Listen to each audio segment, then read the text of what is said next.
hundreds of congregations in the greater D.C. area to really come together to address the climate crisis. So without further ado, Rabbi Warrenstone.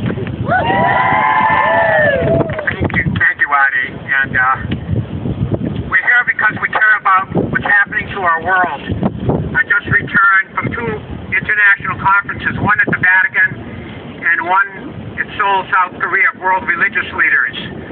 Christians, Jews, Muslims, Buddhists, Hindus, and others all concur that the world needs to act on climate change, its most significant moral and spiritual issue facing humanity at this time.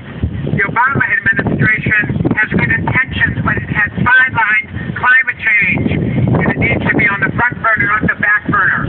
We need to move forward. So what's happening is faith communities have been united, and we're working together with environmental activists and others.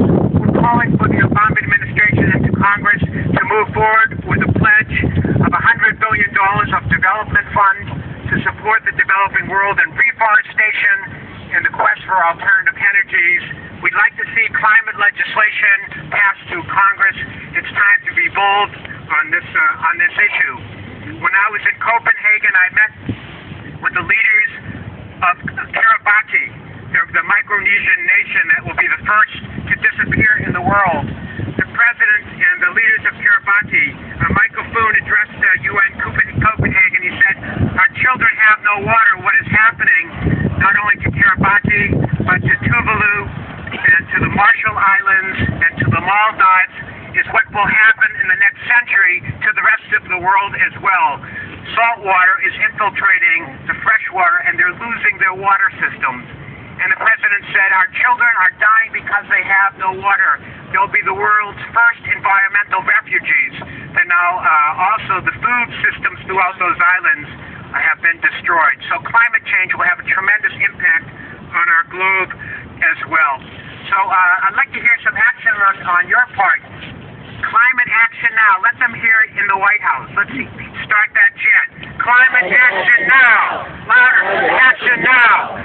Climate action now. Climate action now. Climate action now. Climate action now. Climate action now. Climate action now. Climate action now. Climate action now. Climate action now.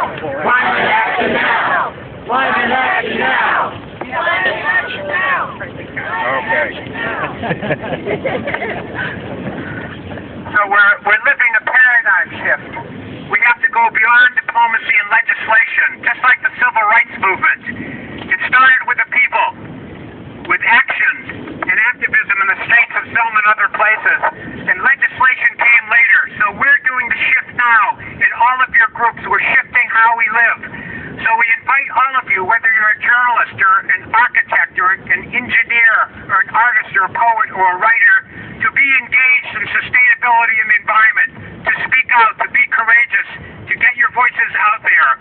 Together, we will be the groundswell that makes this transformation and change. We like to see a change starting in Cancun and beyond. The world community believes in this. It's time for our country in the United States to take the lead and to move forward. We've waited long enough. That's right.